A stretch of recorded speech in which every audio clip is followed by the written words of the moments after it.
Hello అండి, అందరికీ welcome to కుచ్చు స్పెషల్ డిషెస్. గోధుమ పిండితో ఇంకొక క్రిస్పీ ఈవినింగ్ స్నాక్ ఎలా చేసుకోవాలో చూపిస్తున్నాను. ఇలాగ చేసి పెట్టుకున్నా అంటే ఒక 10-15 డేస్ దాకా స్టోర్ చేసుకోవచ్చు. చూసారు కదా ఎంత క్రిస్పీగా ఉన్నాయో. కారంగా అక్కడక్కడ పుల్లగా తగులుతూ చాలా టేస్టీగా ఉండిద్ది.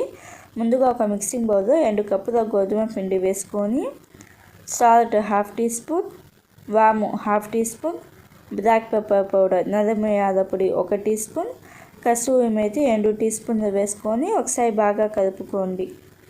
ఇలాగ ఒకసారి బాగా కలుపుకున్న తర్వాత నెయ్యి 1 టేబుల్ స్పూన్ వేసుకొని బాగా కలుపుకోవాలి. ఈ నెయ్యి పిండి అంతటికి తగిలేటట్టు బాగా కలుపుకున్న తర్వాత నీళ్ళు కొంచెం వేసుకుంటూ చపాతీ పిండిలాగా కలుపుకోవాలి. మరీ పలచగా కాకుండా కొంచెం గట్టిగా కలుపుకోండి. ఇలాగ పిండిని బాగా కలుపుకున్న తర్వాత 2-3 నిమిషాల పాటు పిండిని బాగా ఒత్తుకోవాలి. పిండిని బాగా ఒత్తుకున్న తర్వాత పిండి అనేది మనకి ఇలాగా సాఫ్ట్గా ఉండాలి. ఈ పిండి మీద పైన ఒక ప్లేట్ పెట్టేసి 15-20 నిమిషాల పాటు పక్కన పెట్టేసేయండి.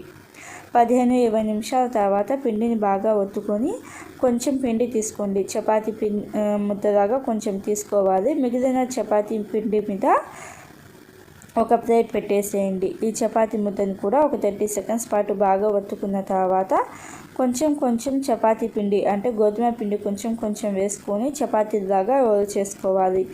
మరీ మందంగా కాకుండా పల్చటి చపాతీలాగా రోల్ చేసుకోండి. మీరు మందంగా చేసుకుంటే మనకి డీప్ ఫ్రై చేసేటప్పుడు ఎక్కువ టైం తీసుకునిద్ది. ఇలాగ చపాతీలాగా రోల్ చేసుకున్న తర్వాత నెయ్యి మొత్తం స్ప్రెడ్ చేసేయండి. ఇలాగ నెయ్యి మొత్తం స్ప్రెడ్ చేసిన తర్వాత కొంచెం గోధుమ పిండి, కొంచెం సాల్ట్, కొంచెం రెడ్ చిల్లీ, కారం, అలాగే కొంచెం చాట్ మసాలా మొత్తం వేసి స్ప్రింకిల్ చేసుకోవాలి. ఇవన్నీ వేసిన తర్వాత ఇలాగ వీడియోలో చూపిస్తున్నట్టుగా ఇలాగ రోల్ చేసుకోండి.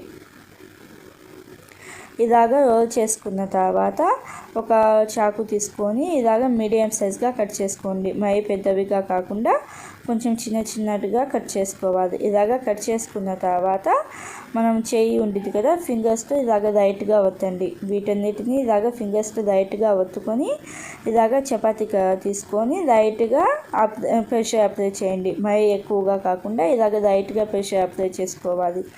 అన్నిటిని కూడా ఇలాగే కొంచెం లైట్గా ఫస్ట్ ఫింగర్స్తో ఇలాగా ఒత్తుకొని తర్వాత చపాతీ కర్రతో లైట్గా ప్రెషర్ అప్లై చేసుకోవాలి. ఇలాగ పిండి అంతటిని ఇలాగ చేసుకొని పక్కన పెట్టేసుకోండి. ఇప్పుడు డీప్ ఫ్రై కోసం కడాయిలో ఆయిల్ వేసుకొని, ఆయిల్ ఎక్కువ హీట్ చేయొద్దు, కొంచెం లైట్గా హీట్ అయిన ఆయిల్లో వేసుకోండి. ఎక్కువ హీట్ అయిన ఆయిల్లో వేస్తే పైనకి కాలిపోతాయి, లోపల ఉడకవు, క్రిస్పీగా కూడా ఉండవు. అందుకని లైట్గా హీట్ అయిన ఆయిల్లో వేసుకొని మంట మీడియం ఫ్లేమ్లో లేకపోతే లో ఫ్లేమ్లో పెట్టేసి ఇలాగ కలుపుతూ ఉడికించుకోవాలి. ఇలాగ ఒక 4-5 నిమిషాల తర్వాత కలుపుకుంటూ ఉడికించుకొని కొంచెం గోల్డెన్ బ్రౌన్ కలర్కి వచ్చేదాకా ఫ్రై చేసుకోవాలి. ఇలాగే మనం రెడీ చేసుకున్న షేప్స్ అన్నిటినీ గోల్డెన్ బ్రౌన్ కలర్కి వచ్చేదాకా ఫ్రై చేసుకోవాలి. ఇలాగా ఫ్రై చేసుకున్న తర్వాత వీటిని ఒక 8 బాక్స్లో పెట్టుకుంటే 10-15 డేస్ దాకా కూడా స్టోర్ చేసుకోవచ్చు. చాలా క్రిస్పీగా ఉంటాయి, టేస్టీగా ఉంటాయి. ఒకసారి తప్పకుండా